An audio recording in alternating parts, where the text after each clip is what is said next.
Hello everyone, welcome to all of you. आप सबका बहुत बहुत स्वागत है हमारे इस ऑनलाइन लर्निंग प्लेटफॉर्म पे जिसका नाम है लेट्स स्टडी इंडिया।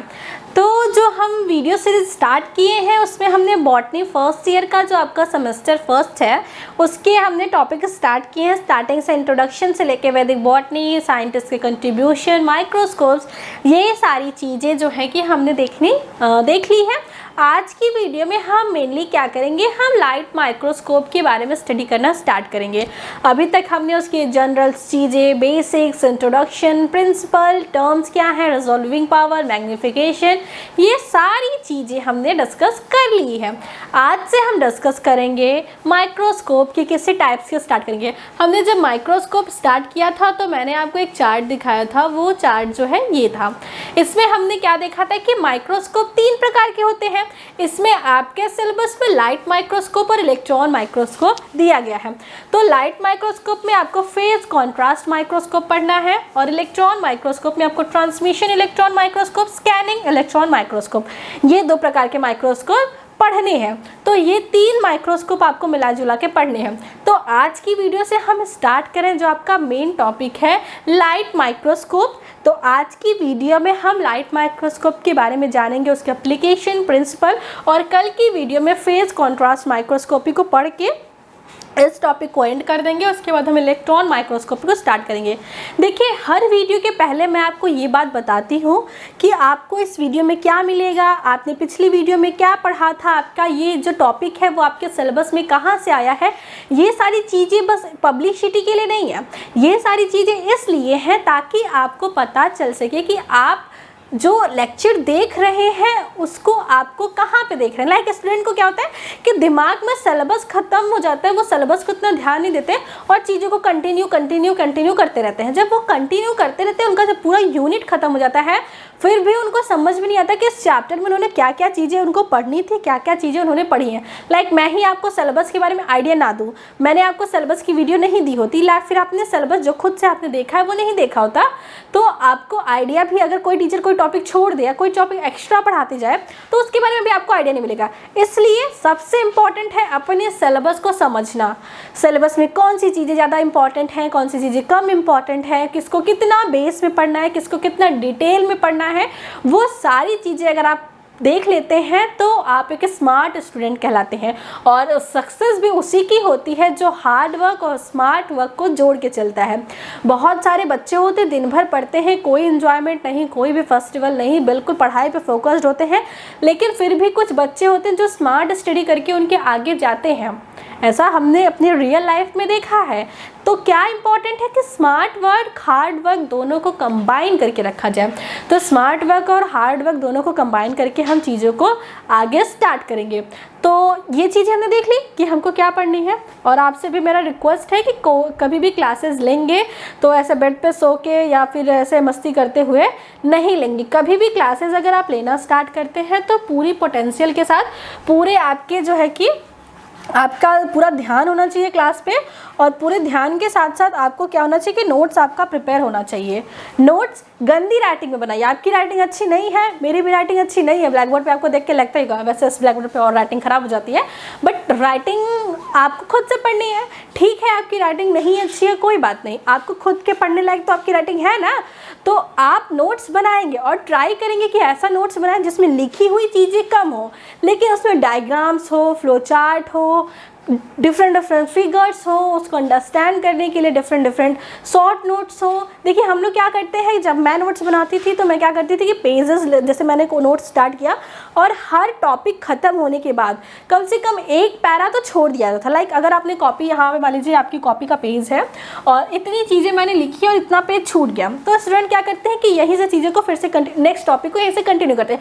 आप इस चीज़ को छोड़ दीजिए, इतना मत बचाइए। पढ़ाई में इतनी चीज़ें नहीं बचा जाती। अगर इतना पेज आप छोड़ देते हैं तो मान लीजिए इन फ्यूचर जब आप इस टॉपिक को रिवाइज कर रहे हैं, आगे भी ये टॉपिक होगा, यहाँ पे ये टॉपिक खत्म हुआ, अगर इस टॉपिक को आप रिवाइज कर रहे हैं, क्वेश्चन सॉल्व करें, आपको कुछ नया क्वेश्चन मिला, कुछ इंपॉर्टेंट क्वेश्चन मिला, या कुछ ऐसी चीज़ें जो पढ़ते समय टीचर ने भूल के छोड़ दी हो, या फिर आपको बुक से पढ़ते समय कुछ नई चीज़ें मिली हो, तो उसे आप यहाँ पे ऐड कर सकते हैं। तो आपका नोट्स जो है वो कंप्लीट नोट्स बनेगा। समझ में आ रहा है। और अगर मान लीजिए कि आपने इतनी जगह छोड़ी है, आपको जो चीज़ें लिखनी है वो और है, तो आप क्या कर सकते हैं, मार्केट में छोटे छोटे नोट्स मतलब कि नोट पैड्स मिलते हैं या फिर पेजेस मिलते हैं, उसको स्टिक किया, मतलब उस पर आपने चीज़ें लिखी और अपने कॉपी में एक कॉर्नर पर स्टिक कर दिया, यहाँ पर स्टिक कर दिया, कहीं पर भी जहाँ पर भी आपको प्लेस मिला उसको स्टिक कर दिया। उसके बाद वो पेज को ऐसे आप फोल्ड कर सकते हैं, मान लीजिए ऐसे थी, उस पर ऐसे यहाँ पर चीज़ें स्टिक की और उसको ऐसे आप फोल्ड कर सकते हैं। तो ऐसे नोट्स में अगर आपने कुछ इंपॉर्टेंट चीज़ें लिखी हैं तो ये नहीं कि रफ के पीछे लिख दिया या फिर कहीं पे भी लिख दिया जो कि आपको फिर मिले ही ना। तो नोट्स बनाएंगे, उसमें कंप्लीट नॉलेज लिखेंगे और चीज़ें को थोड़ा साफ सुथरा लिखने का ट्राई करेंगे। फ्लो चार्ट बनाएंगे, पूरी कहानी नहीं लिखेंगे, राम कथा रामायण जैसा लगे ऐसी चीज़ें नहीं।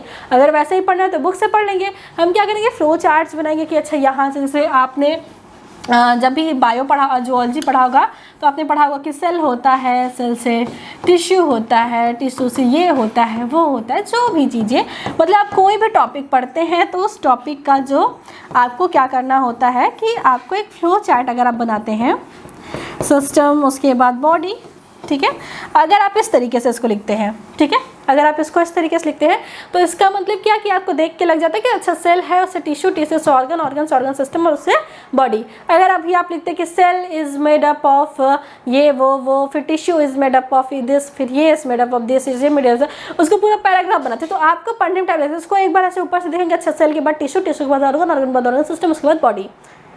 बातें समझ में आ रही है कि कैसे नोट्स बनाना है। फिगर ड्रॉ करके बनाइए, गोला, मतलब कुछ भी लिखने की कोशिश करिए। तो ट्राई करिए कि आपके जो नोट्स हैं उसमें कम से कम लाइंस आपको लिखनी हो, ठीक है। इससे नोट्स जो है क्लियर भी होंगे और आपको रिवाइज करने में इजी होगा। जो भी आप टॉपर्स वगैरह के इंटरव्यू देखेंगे या फिर आप किसी भी चीज़ों को देखेंगे तो आपको वहाँ पे ऐसे ही नोट्स बने हुए मिलेंगे। वो बताएंगे कि वो नोट्स ऐसे ही बनाते थे और यही सही तरीका है रिवीजन का। आज हम स्टार्ट करेंगे लाइट माइक्रोस्कोपी,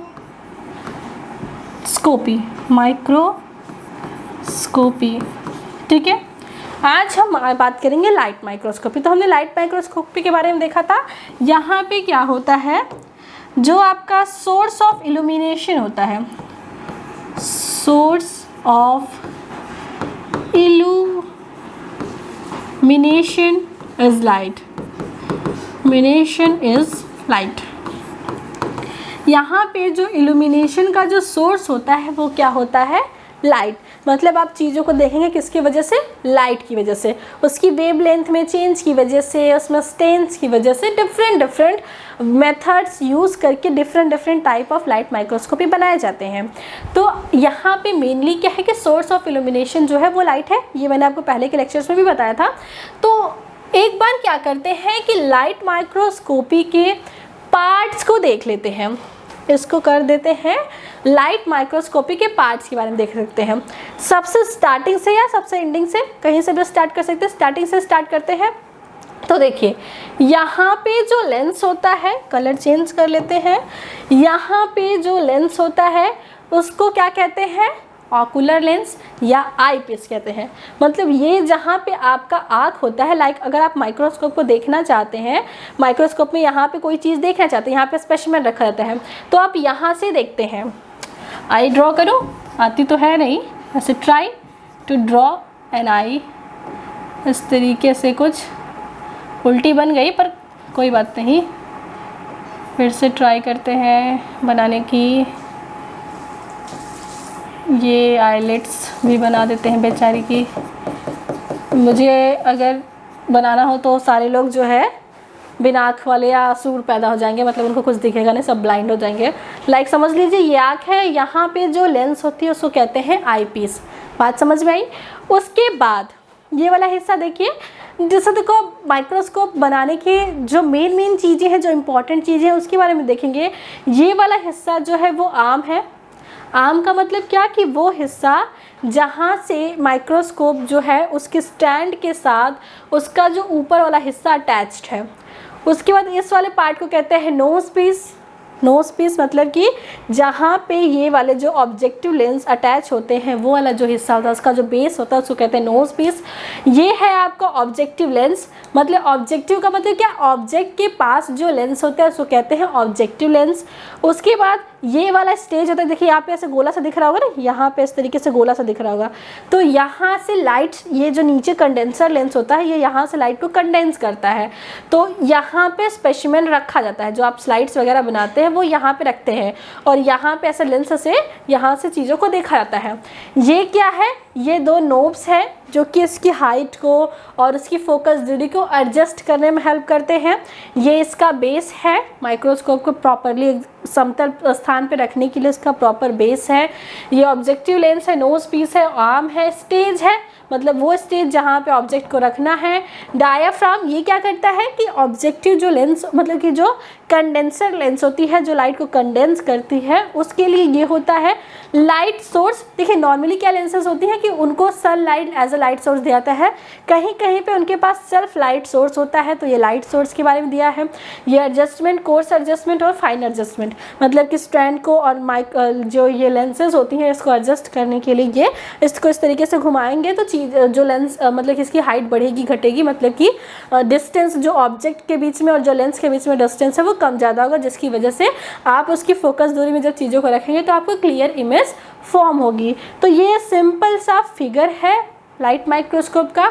आपके कॉलेज में जब प्रैक्टिकल्स फाइल्स वगैरह बनाई जाएंगी तो आपको ये फिगर बनाने होंगे, आप अपने नोट्स में बना सकते हैं। तो अगर हमको माइक्रोस्कोप में यहाँ पे जो मेन चीज़ें हैं उसको लिखनी हो तो लाइट माइक्रोस्कोप के पास क्या होती है, 3 टाइप ऑफ लेंसेज होती हैं, 3 टाइप ऑफ लेंस।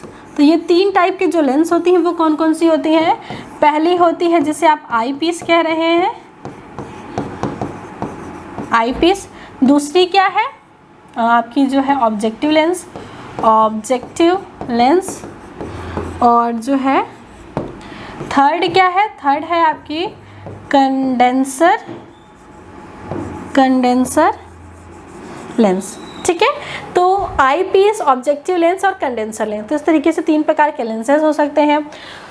अगर इन्हीं लेंसेज को थोड़ा डिटेल में पढ़ना हो तो हम इस पेज पे आ सकते हैं। तो इस पेज को थोड़ा सा जूम इन कर लेते हैं, शायद आपको क्लियर विजिबल हो। तो अभी हम क्या करते हैं, इसको रीड कर लेते हैं एक बार कि लाइट माइक्रोस्कोप, जिसको ऑप्टिकल माइक्रोस्कोप कहते हैं, ये एक प्रकार का कंपाउंड लाइट माइक्रोस्कोप है। मैं आपको रीड कर देती हूँ, अगर आपको शायद क्लियर विजिबल ना हो तो आप सुन के भी चीज़ों को अंडरस्टैंड कर सकते हैं। The compound light microscope is the simplest and most commonly use microscope.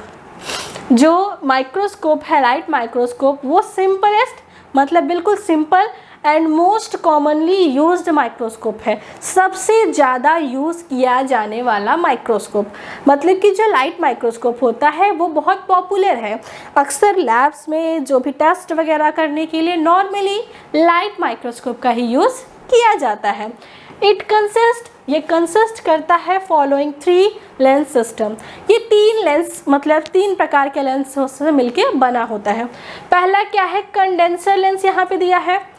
Condenser lens system occur beneath the specimen and its functions is collection and focusing of light rays on the object or specimen।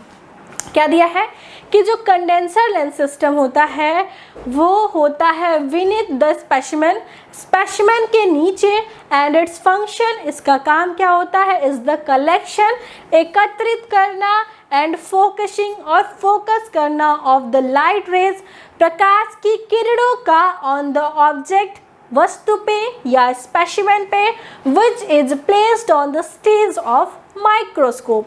जो हमने दिखाया था ना कि इस तरीके से गोला सा बना था, उसके ऊपर स्पेसिमेन इस तरीके से रखने की जगह बनी थी, वो जो स्टेज था वहाँ पे। मतलब कि सिंपल में आप समझ सकते हैं कि कंडेंसर लेंस सिस्टम वो लेंस होता है जो कि लाइट को कंडेंस करके ऑब्जेक्ट के पास तक भेजता है, ताकि ऑब्जेक्ट जो स्टेज पोजीशन पे रखा हुआ है वो क्लियर विजिबल हो, क्योंकि प्रॉपर लाइट के बिना क्लियर विजिबल पॉसिबल नहीं है। उसके बाद आपको क्या पढ़ना है, objective lens system. Objective lens system में क्या पढ़ना है, remains near and the above the specimen, ये स्पेसिमेन के बिल्कुल पास होता है, उसके ऊपरी हिस्से में बिल्कुल स्पेसिमेन के पास। It produce and magnify the image of specimen, ये क्या करता है, जो ऑब्जेक्टिव लेंस, नाम से समझ में आ रहा है, ऑब्जेक्टिव, ऑब्जेक्ट के पास प्रेजेंट। कंडेंसर के नाम से भी समझ में आ रहा था कि कोई चीज़ को कंडेंस कर रहा है। ऑप्टिकल लाइट माइक्रोस्कोप के बारे में डिस्कस करें तो लाइट को ही तो कंडेंस करेगा। तो ऑब्जेक्टिव लेंस सिस्टम जो है ये remain near and above the specimen and produced and magnify the image of specimen.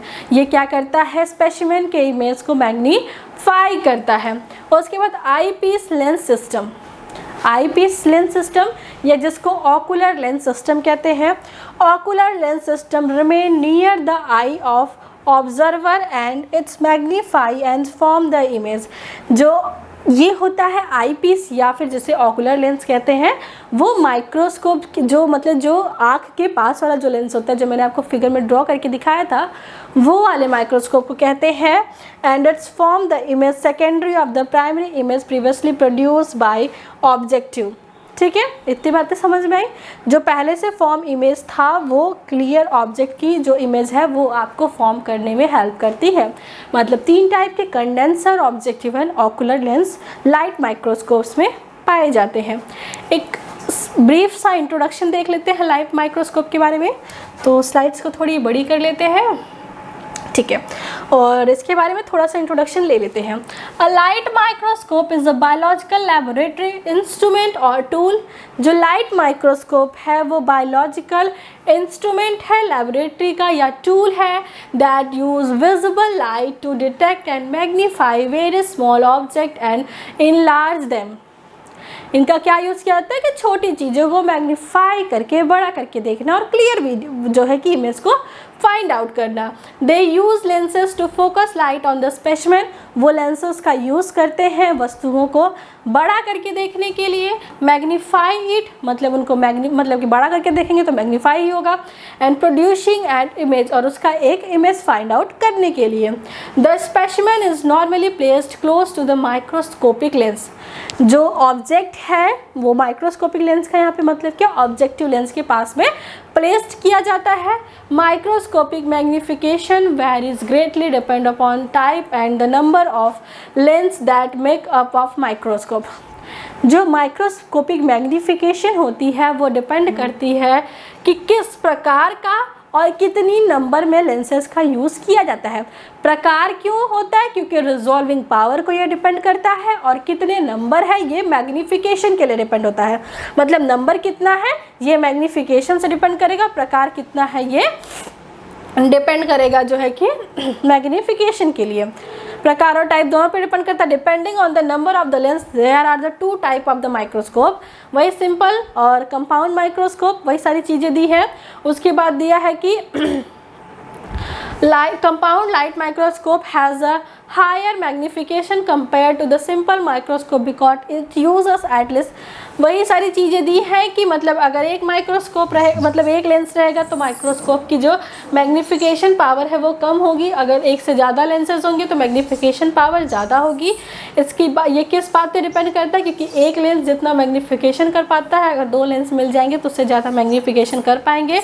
इसीलिए जो है सिंपल माइक्रोस्कोप की मैग्निफिकेशन क्षमता कम होती है, जबकि कंपाउंड माइक्रोस्कोप की मैग्निफिकेशन क्षमता ज़्यादा होती है। The functioning of light microscope is based on its ability to focus a beam of light. मतलब कि जो माइक्रोस्कोप लाइट माइक्रोस्कोप होती है उसकी मैग्निफिकेशन डिपेंड करती है कि वो लाइट को कितना फोकस कर सकती है ऑन स्पेसिमेन पे, जो आपका ऑब्जेक्ट है उस पर लाइट्स को कितना फोकस किया जा सकता है, इस बात पे डिपेंड करती है।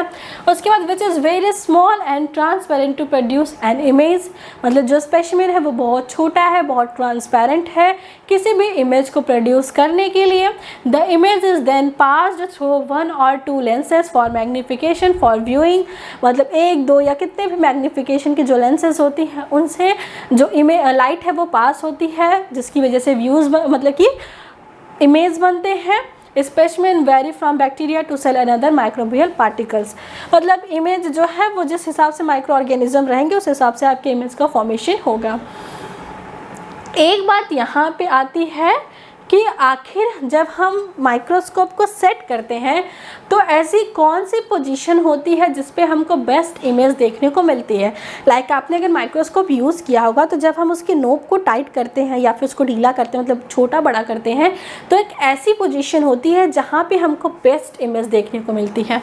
तो वही चीज़ है, ये आपने अपने फिजिक्स में पढ़ा भी होगा कि जो है कि कब जो है कि जब लेंस से वस्तु कितनी दूर पे होती है तो फिगर कैसा बनता है।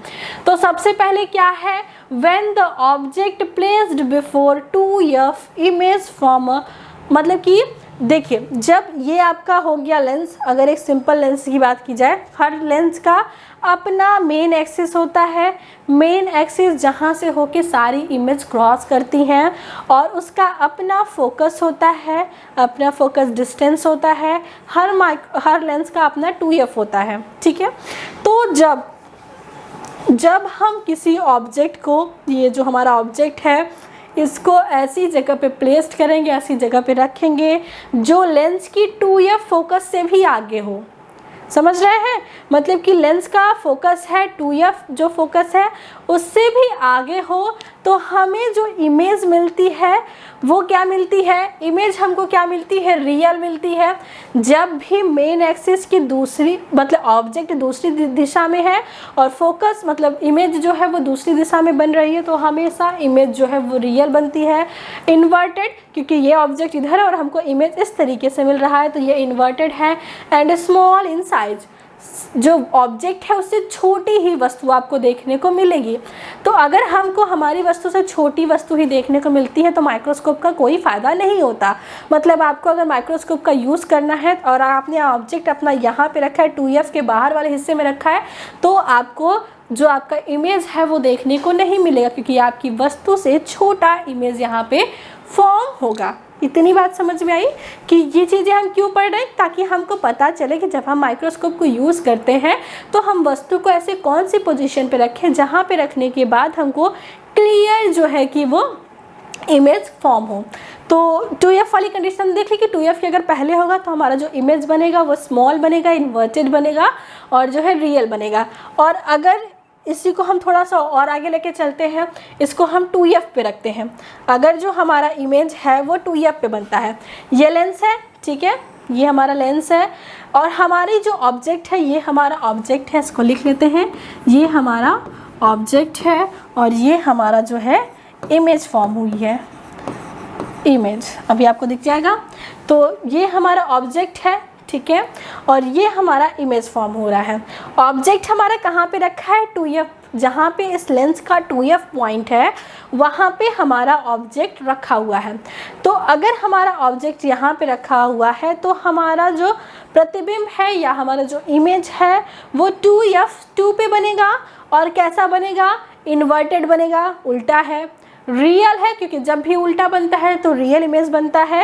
एंड इक्वल इन साइज, जितना बड़ा आपका ऑब्जेक्ट रहेगा उतनी बड़ी आपका जो है इमेज बनेगा। तो ऐसे भी माइक्रोस्कोप का कोई मतलब नहीं है जिसकी अगर हम वस्तु को माइक्रोस्कोप की 2f फोकस पे रखते हैं तो जो इमेज बनेगा वो इन्वर्टेड बनेगा, रियल बनेगा और सेम इन साइज बनेगा। मतलब जितना बड़ा ऑब्जेक्ट उतनी बड़ी हमारी इमेज बनेगी। तो यहाँ पे भी अगर हम वस्तु को रखते हैं तो हमारे जो हमारा ऑर्गेनिज्म है, जो हम ऑब्जेक्ट देखना है वो हमको क्लियर विजिबल नहीं होगा।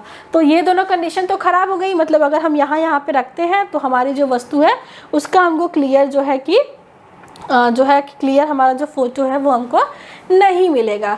नेक्स्ट देखते हैं कि ये हमारा लेंस है, ठीक है। अब हमने क्या किया कि f और 2f के बीच में हमने अपने ऑब्जेक्ट को रखा है।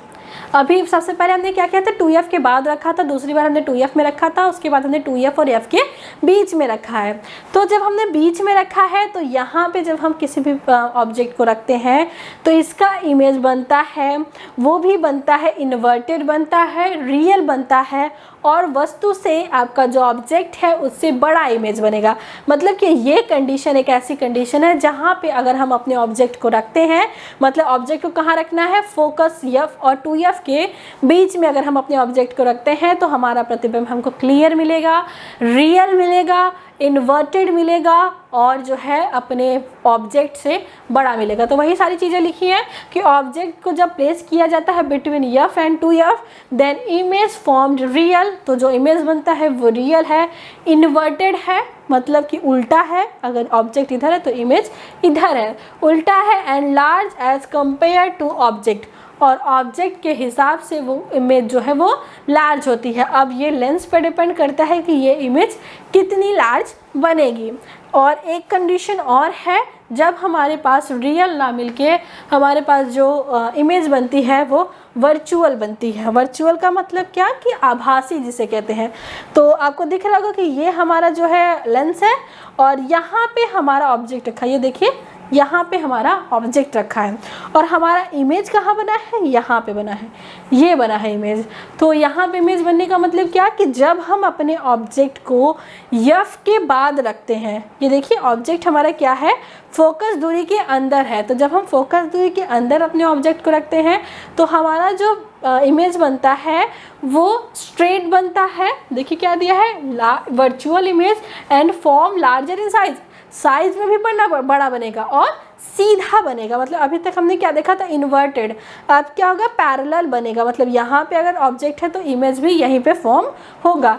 तो बेस्ट कंडीशन हमारे लिए क्या है, ये वाली कंडीशन हमारे लिए बेस्ट है किसी भी लेंस को ऑब्जेक्ट को रखने के लिए। मतलब लेंस जहाँ है उसके हिसाब से हमको ऑब्जेक्ट को या ऑब्जेक्ट के हिसाब से लेंस को इस तरीके से सेट करेंगे कि जो हमारी वस्तु है वो फोकस लेंथ और 2f के बीच में रहे, ताकि हमको बड़ा इमेज देखने को मिले और हम जो है वस्तु को क्लियर विजिबल, मतलब हमको जो हमारा ऑब्जेक्ट है उसको हम क्लियर देख सकें। इतनी बातें समझ में आई। तो ये सारी थोड़ी सी चीज़ें जो हैं फिजिक्स से रिलेटेड थी, लेकिन अगर आप इसको समझ जाते हैं तो आपको जो है शायद ये आपको एज इट इज़ एग्ज़ाम में ना मिले, बट जो है कि आपको ये इसलिए हेल्पफुल होगी क्योंकि आपको देखने में आपको पता चलेगा कि आपकी जो मैग्नीफिकेशन मतलब आपका जो लेंस है उसमें जो आपको जब भी सेट करनी है चीज़ों को तो किस तरीके से सेट करनी है, कहाँ पे आप उसे रखेंगे तो किस तरीके से इमेज का फॉर्मेशन होगा। उसके बाद आपको क्या पढ़ना है, प्रिंसिपल्स ऑफ माइक्रोस्कोपी। माइक्रोस्कोपी के प्रिंसिपल्स के बारे में पढ़ना है। तो प्रिंसिपल क्या है माइक्रोस्कोपी के, देख लेते हैं। प्रिंसिपल्स ऑफ सिंपल माइक्रोस्कोप, जो चीज़ें हमने डिस्कस की वही इसके प्रिंसिपल है, लाइक रिजॉल्विंग पावर, मैग्नीफिकेशन, वही सारी चीज़ें। लेकिन हम इसको यहाँ पे देख लेते हैं। The working principle of a simple microscope is that when a sample is placed with in the focus of the microscope.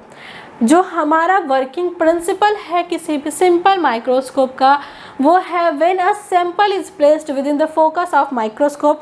मतलब ये जैसे कि अभी हमने फिगर में देखा कि इस तरीके से बना था और यहाँ पे ऐसा गोला सा बना था और इसके ऊपर जो है हमको अपनी स्लाइड रखनी थी। तो ये नहीं कि इसका फोकस लेंस का यहाँ है, हमने ऑब्जेक्ट यहाँ रख दिया फिर भी हमको प्रतिबिंब देखने को मिलेगा, नहीं। जब भी हम वस्तु रखेंगे with in the focus, microscope का जो लेंस है उसके फोकस के विद इन मतलब बीच में रखेंगे, तभी हमको जाके अपने लेंस का इमेज फॉर्म होगा। A virtual erect and magnified image is obtain at less distance to distinguish visible from the eye that is held to the lens. जैसे कि हमने जो लास्ट वाला देखा था उसमें हमने क्या देखा था कि हमको जो इमेज मिल रही है वो बड़ी भी मिल रही थी, वर्चुअल भी थी। मान लीजिए हमारा ऑब्जेक्ट यहाँ पे था तो हमको जो इमेज थी वो यहाँ पे मिल रही थी और इरेक्ट मिल रही थी और जो ऑब्जेक्ट से बड़ी मिल रही थी।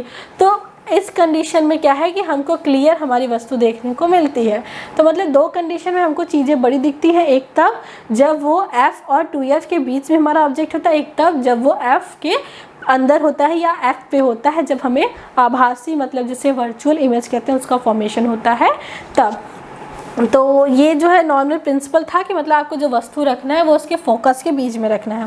एप्लीकेशन देख लेते हैं सिंपल माइक्रोस्कोप के, जो कि हमने देखा था एक बार कि मेडिकल में इसके क्या क्या यूजेस हैं, बॉटनिकल फील्ड्स में इसके क्या क्या यूजेस हैं, लेकिन वो हमने सारे माइक्रोस्कोप्स को मिला के देखा था। हम यहाँ पे क्या करेंगे, हम यहाँ पे लाइट माइक्रोस्कोप के जो है एप्लीकेशंस को देखेंगे। तो दिया है कि it is a common among the watch makers as they can view a magnified image of the smallest part. आपके पास हैंड वॉच होगा, आपकी वो वॉच में कभी सेल ख़त्म हो गया होगा या कभी कोई प्रॉब्लम हुई होगी तो आप उसे वॉच मेकर के पास ले गए, मतलब जो घड़ी बनाते हैं। अक्सर मार्केट में ऐसे कुछ लोग होते हैं जो घड़ी सेल भी करते हैं और उसको रिपेयर भी करते हैं। तो वो जब आपने उन्हें देखा होगा तो वो अपनी आँख पे इस तरीके से एक लेंस लगाते हैं, इतना बड़ा सा लेंस होता है, उसे अपनी आँख पे यूँ ही ऐसे एक ही आँख पे लगा लेते हैं। तो उसके बाद वो चीज़ों को जो उसमें स्मॉलेस्ट छोटे छोटे पार्ट्स होते हैं घड़ी के अंदर, उसको बड़ा करके देखते हैं। मोबाइल जब ख़राब हो जाते हैं तो उसको भी बनाने के लिए दिया जाता है, तो उसमें इतने छोटे छोटे पार्ट्स होते हैं, उसको भी रिपेयर करने के लिए वो क्या करते हैं, जो है सिंपल माइक्रोस्कोप का यूज़ करते हैं। उसके बाद it is also used by jewellers, जो ज्वेलरी होते हैं, मतलब जिसे सोनार कहते हैं, वो लोग भी यूज़ करते हैं for obtaining A magnified image of a fine part of the jewellery. मतलब अच्छे से क्लियर डिज़ाइन हो, इतने छोटे से पेंडेंट होता है, इतना छोटा सा इयरिंग वगैरह होता है, इसमें इतनी अच्छे से डिज़ाइनिंग की गई होती है जो कि हम एकदम ध्यान से देखते तब हमको दिखता है। तो उसको बनाने के लिए भी वो लोग नॉर्मल सिंपल माइक्रोस्कोप का ही यूज़ करते हैं। उसके बाद क्या है, most educational institute such as schools colleges use a simple microscope in their laboratory. वो क्या करते हैं, अपनी लेबोरेटरी में जो है सिंपल माइक्रोस्कोप का यूज़ करते हैं। इसके बारे में तो हमने डिटेल में देखा ही था अपने नेक्स्ट वीडियो, मतलब कि अपनी पहले वाली वीडियोस में।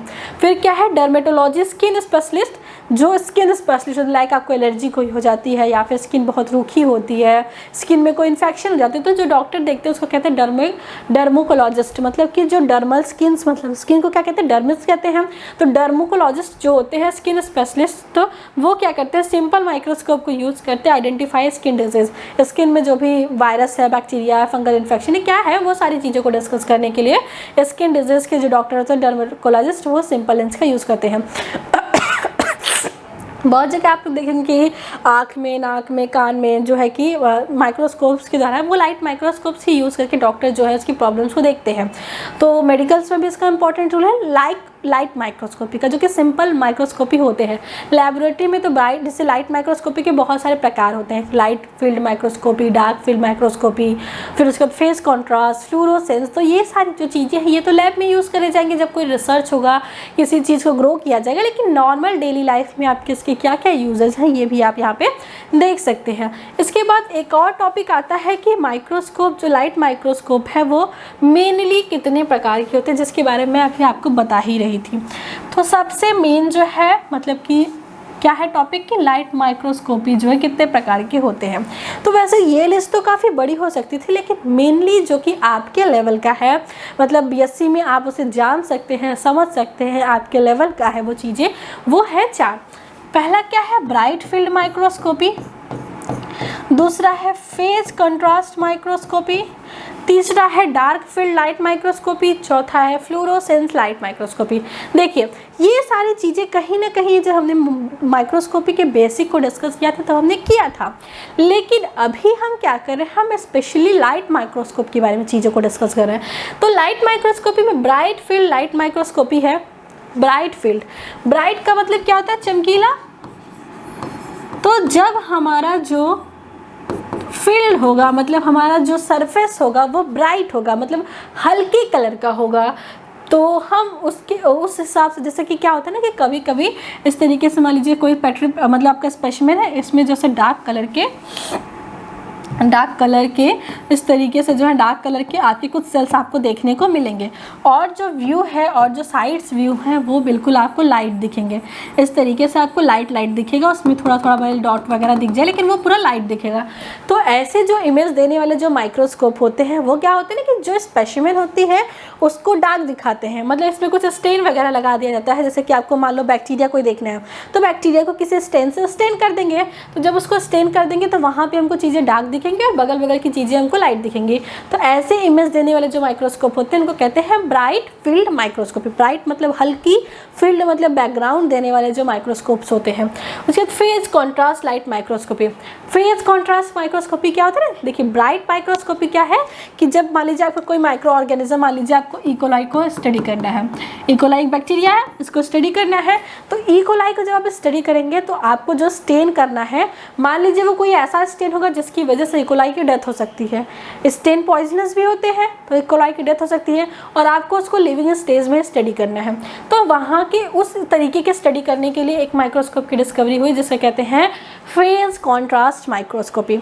इसमें क्या होता है ना कि लाइट की जो वेवलेंथ होती है, जैसे देखिए अगर आप लाइट को मान लीजिए एक ऐसे वाटर की ग्लास है, एक ग्लास मान लीजिए, एक ग्लास और है, तो दो वाटर के अगर ग्लास ले लेते हैं और यहाँ से किसी भी लाइट को फॉल करते हैं, टॉर्च की लाइट हो, कोई भी लाइट हो, यहाँ पे किसी भी लाइट को फॉल करते हैं, तो अगर इसके अंदर बहुत सारा सॉल्यूट होगा, मान लीजिए इसमें आपने बहुत सारा चीनी घोल के रखा है, तो यहाँ से जो लाइट पास होंगी उनकी वेवलेंथ कहीं ना कहीं कम हो जाएंगी, इनकी जो वेवलेंथ है वो कहीं ना कहीं कम हो जाएंगी। तो इनकी वेवलेंथ कम हो गई क्योंकि यहाँ पे जो इतने सारे से जो मॉलिक्यूल्स थे उन्होंने इनकी एनर्जी को, वेवलेंथ को कम कर दिया। लेकिन अगर मान लीजिए ये कोई प्योर वाटर है और इस पर कोई लाइट को फॉल किया जाता है, तो यहाँ से जो लाइट मिलेंगी उनकी वेवलेंथ अच्छी खासी होंगी, मतलब उनकी जितनी लगभग वेवलेंथ थी थोड़ी बहुत कम होंगी, नहीं तो उनकी वेवलेंथ बराबर होंगी। तो इनकी वेवलेंथ के डिफरेंस के हिसाब से जो इमेज फॉर्म होता है, ये ब्लैक एंड वाइट इमेज देता है फेज कॉन्ट्रास्ट माइक्रोस्कोपी।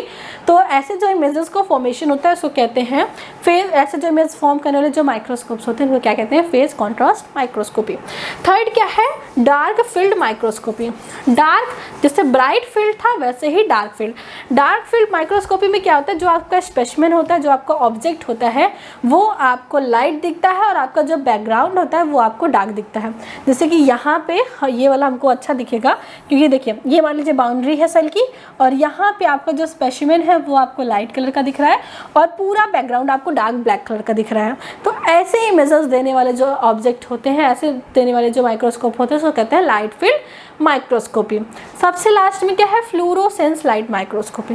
फ्लूरोसेंस का मतलब समझते हैं, जैसे कि इनको कुछ ऐसे केमिकल के साथ ट्रीट कर दिया जाता है ताकि जब ये लाइट के कांटेक्ट में आते हैं या फिर जब ये एक्टिव स्टेज में होते हैं तो ये अपने आप ही कोई लाइट इमिट करते हैं।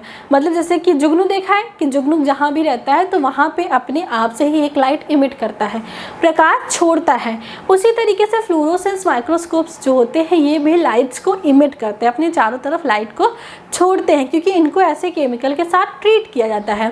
तो इसमें क्या होता है, जब सैंपल प्रिपेयर किया जाता है तो इस तरीके से फ्लूरोसेंस मॉलिक्यूल के साथ आपका ऑब्जेक्ट है, मान लीजिए आपका जो ऑब्जेक्ट है, ये मान लीजिए आपका कोई ऑब्जेक्ट है, ठीक है, इसमें आपका कोई ऑब्जेक्ट है, तो इसमें कुछ ऐसे केमिकल के साथ इसको ट्रीट करा दिया जाएगा ताकि जब ये लाइट के कांटेक्ट में आए या फिर किसी भी कंडीशन में ये कुछ लाइट्स को रिलीज़ करता है, कुछ लाइट को इमिट करता है, जिसकी वजह से आपके जो इमेजेस हैं वो क्लियर बन के आते हैं। तो ऐसे जो माइक्रोस्कोप्स होते हैं इनको क्या कहते हैं, फ्लूरोसेंस लाइट माइक्रोस्कोप। इतनी बात समझ में आई कि फ्लूरोसेंस लाइट माइक्रोस्कोप्स क्या होते हैं और फिर नॉर्मल माइक्रोस्कोप्स क्या होते हैं, फेज कॉन्ट्रास्ट क्या होते हैं और फिर ब्राइट फील्ड, डार्क फील्ड क्या क्या होते हैं। इसमें से आपको phase contrast light microscopy detail में पढ़ना है, वो हम कल की वीडियो में पढ़ेंगे। आज हम लाइट माइक्रोस्कोपी के इंट्रोडक्शन वाले पार्ट्स को कंप्लीट कर रहे हैं। अब ये जो फिगर है, ये जो फिगर आपको देखने को मिल रहा है इसको कहते हैं रे चार्ट, रे chart of a light microscope. रे चार्ट का मतलब क्या, रेखीय चित्रण, रेखीय आरेख किसी भी माइक्रोस्कोप का। तो अच्छे से लिख देते हैं हेडिंग की तरह, तो लिखेंगे क्या, रे chart of a light microscope, of a light microscope. तो अब इस फिगर से आपको क्या समझ में आ रहा है, शायद इन फिगर में सारी चीज़ें आपको क्लियर ना दिख रही हो, तो मैं इसके बैकग्राउंड्स को क्लियर ड्रॉ कर देती हूँ, ठीक है। तो इस तरीके से है, ये आपका स्पेसिमेन है, फिर ये आपकी ऑब्जेक्टिव लेंस है, ऑब्जेक्टिव लेंस के बाद ये आपका प्रोजेक्शंस है और ये है, फिर लास्ट में आपकी आइज़ है। बताइए ऐसी आइज़ तो हम लोग भी ड्रॉ कर लेते हैं, हम लोग फालतू में मृगनयनी वाला आई ड्रॉ कर रहे थे, ये वाली ड्रा तो हम लोग भी कर सकते थे, गोला वाला। इस तरीके से ऐसे गोला बना देते, उसमें एक और गोला बना देते, उसमें एक और गोला बना देते, उसके बाद ऐसे ऐसे बना देते तो आँख हो जाता। हम लोग मृगनयनी बनाने के चक्कर में कुछ भी बना रहे थे, ठीक है। तो फिर ये देखते हैं लाइट माइक्रोस्कोप, ठीक है। तो यहाँ पे सोर्स ऑफ लाइट है, मतलब कि वो सोर्स जहाँ से आपको लाइट मिलती है। तो यहाँ से देखते हैं, अगर सोर्स ऑफ लाइट देखेंगे तो लाइट है, लाइट पड़ती है कंडेंसर लेंस पे, मतलब पूरी लाइट को कंडेंस किया जाता है। उसके बाद लाइट जब कंडेंस होती है, यहाँ पे ये देखिए कंडेंसर लेंस है, मिटा देती हूँ इतना, ये देखिए कंडेंसर लेंस है। इस लेंस का काम क्या होता है कि लाइट जो इधर उधर ना जाए, इसको पूरी लाइट को कंडेंस करके अपने ऑब्जेक्ट पे फॉल कराना। उसके बाद कंडेंसर लेंस के बाद कंडेंसर, यहाँ पे लेंस नहीं लिखा है, कंडेंसर लेंस है, ठीक है। कंडेंसर लेंस के बाद चीज़ें जो है स्पेसिमेन पे फॉल होती है। स्पेसिमेन मतलब आपका जो ऑब्जेक्ट है, जिसे चीज़ को आप देखना चाहते हैं, जो आपने स्लाइड प्रिपेयर किया है, उसके ऊपर लाइट की पूरी रेस पड़ती है और कंडेंसर लेंस से आने की वजह से पूरी लाइट की जो कंडेंस इतना ज़्यादा हो जाता है कि लाइट की जो वेव्स होती हैं वो आपके स्पेसिमेन से होके पास होती हैं। तो स्पेसिमेन पे जाती हैं चीज़ें, फिर स्पेसिमेन से जाने के बाद जो चीज़ें हैं वो ऑब्जेक्टिव लेंस पे जाती हैं। ये क्या है? Objective lens. यहाँ पे जो आपको दिख रहा है इस तरीके से, ये है आपका ऑब्जेक्टिव लेंस, जहाँ पे लाइट्स जो है फॉल होता है। इतनी बात समझ में आई? लाइट फॉल होने के बाद जो है ये लाइट जो है वो जाता है, इसको जैसे कहते हैं हम लोग आई पीस लेंस, आई पीस लेंस, आई पीस लेंस है, जैसे ऑकुलर लेंस कहते हैं। उसके बाद हम अपने आई द्वारा इस इमेज को देखते हैं जो कि हमको बनने में दिखाई देता है। तो यहाँ पे क्या होता है कि कंडेंसर लेंस लाइट को कंडेंस करता है, कंडेंस करने के बाद जो है लाइट स्पेसिमेन पे पड़ती है, स्पेसिमेन के पड़ने के बाद वो ऑब्जेक्ट पे आता है, ऑब्जेक्ट पे आने के बाद लाइट का मतलब कि जो आपकी आई पीस है वहाँ पे आपकी जो इमेजेस हैं उसको और मैग्नीफाई किया जाता है और लास्ट इमेज आपको देखने को मिलता है। तो इतनी बात समझ में, रे डायग्राम आप इसे ड्रॉ कर सकते हैं। और ये देखिए ये क्या है, ये एक तरीके से एक और है आपको देखने के लिए, मैंने एक और तरीके से ड्रॉ मतलब कि इमेज लगाया है। यहाँ पे आपको लाइट दिखेगा, लाइट का सोर्स, लाइट सोर्स, यहाँ पे एक बल्ब है, ठीक है। इससे जो है लाइट निकल रही है, डिफरेंट इसकी मतलब डिफरेंट रेडिएशन मतलब वेवलेंथ की इसकी लाइट निकल रही है। ये लाइट जो है कंडेंसर लेंस पे जाती है। ये जो लेंस है ये है कंडेंसर लेंस। कंडेंसर लेंस पे लाइट फॉल होती है। फॉल होने के बाद ये देखिए आपका स्लाइड है, ये स्लाइड है जिस पे कि स्पेसिमेन रखा हुआ है। तो लाइट जो है कंडेंसर लेंस से कंडेंस होकर आपके स्पेसिमेन पे जाती है।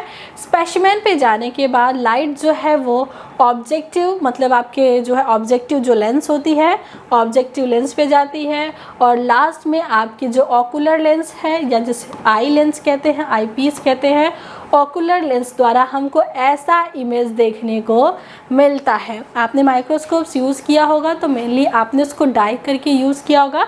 तो ये इसी प्रिंसिपल के द्वारा आपने जो है वो इमेज को लार्ज करके देखा था। पहले लाइट थी, हमारे यहाँ क्या है बैकग्राउंड लाइट्स होती है, मतलब जो आपकी सनलाइट के यूज़ में देखते हैं लेबोरेटरी वगैरह में या फिर आर्टिफिशियल लाइट्स के प्रेजेंस में भी देखते हैं। तो लाइट पड़ती है पहले आपके कंडेंसर लेंस पे, वो लाइट को कंडेंस करता है, उसके बाद उसको आगे स्पेसिमेन पे कंडेंस हुई लाइट को भेजता है। कंडेंस हुई लाइट फिर जो है स्लाइड पे जाती है जहाँ पे आपका ऑब्जेक्ट होता है।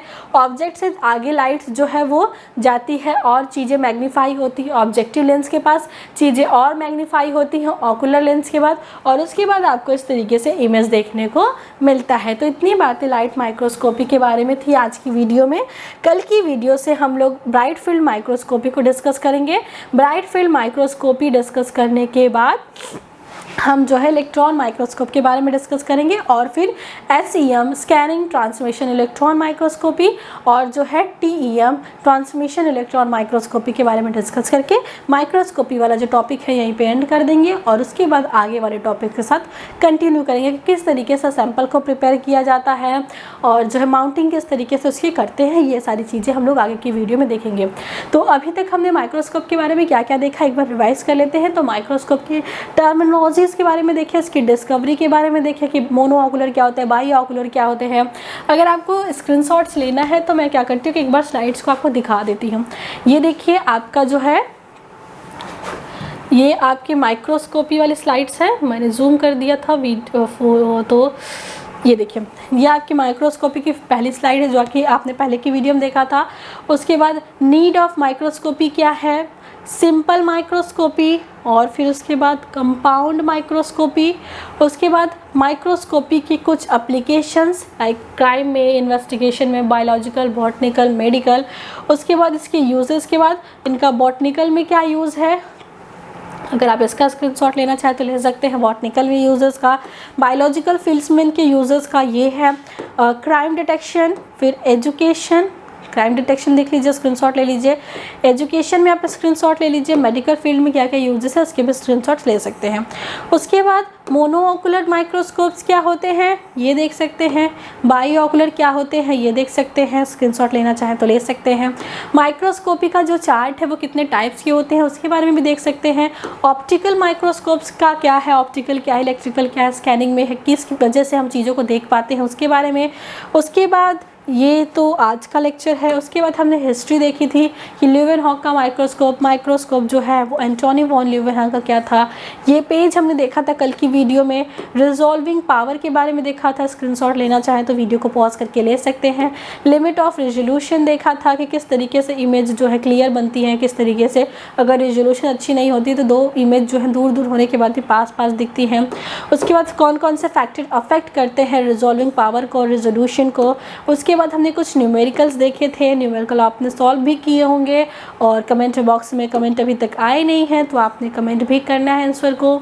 और फिर ये देखा था एक न्यूमेरिकल। उसके बाद हमने माइक्रोस्कोप में जो लेंसेज होते हैं उसके बाद में देखा था, लाइट माइक्रोस्कोप्स के बारे में देखा था, फिर उसके फंक्शंस के बारे में देखा था, लाइट माइक्रोस्कोप के फिगर्स को देखा था।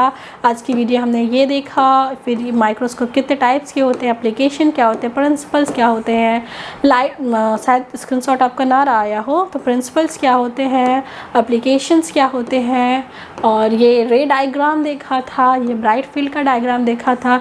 तो मुझे नहीं लगता कि इतनी सारी स्लाइडेड आपके पास होने के बाद भी आपको जो है नोट्स की ज़रूरत पड़ेगी। ये देख सकते हैं, ये आपका फर्स्ट था जबकि वस्तु जो छोटी बन रही थी, ये था जब इमेज जो है बराबर बन रहा था, ये था जब इमेज बड़ा बन रहा था, और ये था इमेज जब इमेज वर्चुअल इमेज का फॉर्मेशन हो रहा था। तो आज की वीडियो में जो हमने डिस्कस किया वो लाइट माइक्रोस्कोपी का इंट्रोडक्शन था। कल हम जो है फेज कॉन्ट्रास्ट माइक्रोस्कोपी के बारे में डिस्कस करेंगे और लाइट माइक्रोस्कोपी का टॉपिक यहाँ पे ख़त्म हो जाएगा। तो वीडियो को देखते रहिए और सबसे इम्पॉर्टेंट बात कि नोट्स प्रिपेयर करिए। मैं आपको बार बार बोल रही हूँ कि नोट्स प्रिपेयर करिए ताकि एग्ज़ाम टाइम में जो आप पैनिक क्रिएट करते हैं कि क्या पढ़ें, कितना पढ़ें, कौन सा इंपॉर्टेंट है, मैम इंपॉर्टेंट क्वेश्चन बता दीजिए, मैम शॉर्ट्स नोट दे दीजिए, तो वो सारी चीज़ों के लिए आपको पैनिक नहीं करना होगा। वो सारी चीज़ें आपके पास ऑलरेडी प्रेजेंट होंगी। तो अभी से सेल्फ स्टडी करते रहिए, लेक्चर्स को देखिए, आपको जिसके भी लेक्चर समझ में आते हैं उसके लेक्चर देखिए। और हमारे जो चैनल है उस पर आपको फिजिक्स, केमिस्ट्री, मैथ्स, बायो में जूलॉजी, बॉटनी, सारे जो लेक्चर्स आपको फ्रीली अवेलेबल हैं। आपको कोई भी पेमेंट नहीं करना है, बस आपके पास डेडिकेशन होनी चाहिए। हम इतनी मेहनत इसीलिए करें ताकि आपको सारा कंटेंट किसी एक प्लेटफॉर्म पे मिल सके, क्योंकि अलग अलग प्लेटफॉर्म पे जो है कंटेंट है, बट वो कहीं फिजिक्स के हैं, कहीं मैथ्स के हैं, कहीं पे आधे कंटेंट है, कहीं पूरे कंटेंट है, लेकिन हम अपनी साइड से आपको प्रोवाइड करेंगे सारे कंटेंट्स को। तो उसके लिए चैनल को सब्सक्राइब कर लीजिए और वीडियो को कंप्लीट देखा करिए ताकि आपको क्लियर इन्फॉर्मेशन मिले। अभिमन्यु वाली स्टोरी आपने सुनी है ना कि उनको पास नॉलेज थी, वो चक्रव्यूह में एंटर कर लिए, लेकिन उनके पास क्लियर नॉलेज अगर रही होती तो वो चक्रव्यूह को भेद के बाहर भी आ सकते थे, लेकिन उनके पास उस टाइम क्लियर नॉलेज नहीं थी। तो उससे हमको सीखना चाहिए कि कभी भी कोई वीडियो अगर ऑन करते, कोई टॉपिक अगर पढ़ना स्टार्ट करते हैं तो उसको कंप्लीट पढ़ के एंड करने के बाद ही किसी और टॉपिक पर स्विच ऑन करिए। ठीक है, तो आज शायद नॉलेज वाली बातें लेक्चर के साथ साथ ज्ञान की बातें बहुत ज़्यादा हो गई, लेकिन ये सारी चीज़ें जो मैंने आपको बताई वो आपके लिए बहुत हेल्पफुल है। वो सारी चीज़ों को अगर आप फॉलो करते हैं तो आपको अच्छे रैंक से, अच्छे कॉलेज में एडमिशन से, आपके फर्दर स्टडी के लिए, आपके बेसिक को क्लियर करने के लिए आपको कोई नहीं रोक सकता, क्योंकि ये सारी चीज़ें ही आगे चल के जब आप नेट का एग्ज़ाम देंगे, CSIR नेट या गेट, IRT एग्ज़ाम, कोई भी एग्ज़ाम देते हैं तो यही सारी चीज़ें पूछी जाती हैं जो कि हमने अभी नहीं पढ़ी। तब हम लोग लाख, 1.5 लाख, 2 लाख, 4 लाख दे के जो है कोचिंग ज्वाइन करते हैं और वहाँ पे फिर से स्टडी करते हैं, जो कि आपको चीज़ें यहाँ पर फ्री ऑफ कॉस्ट प्रोवाइड करी जा रही हैं। तो ये सारी चीज़ों को ध्यान देंगे। और हम क्या करेंगे कि आज जो है मुझे थोड़ा कोल्ड है, फीवर सा लग रहा है, शायद आपको मेरी आवाज़ से भी ऐसा लग रहा होगा, क्योंकि आज मेरी आवाज़ बहुत स्लो है। तो मैंने ट्राई किया है कि मैं अपनी साइड से बेस्ट दे सकूँ। और मैं उम्मीद करती हूँ कि आपको ये लेक्चर्स पसंद आए होंगे। तो नोट्स बना के रखेंगे और वीडियो को शेयर कर देंगे फ्रेंड सर्कल के साथ। और जो आपके मैथ्स और फिजिक्स के टीचर स्टूडेंट्स हैं उनको भी वीडियो देंगे, ताकि वो जो है कि वो भी इस प्लेटफॉर्म का बेनिफिट्स ले सके और हमारी जो फैकल्टी उनको जो इन्फॉर्मेशन दे रही है वो उन तक पहुंच सके। तो thanks for watching this video. हम मिलते हैं किसी और वीडियो में नई टॉपिक के साथ, जो है कि ब्राइट फील्ड माइक्रोस्कोपी। उसके बाद हम इलेक्ट्रॉन माइक्रोस्कोपी स्टार्ट करेंगे। तो thanks for watching this video.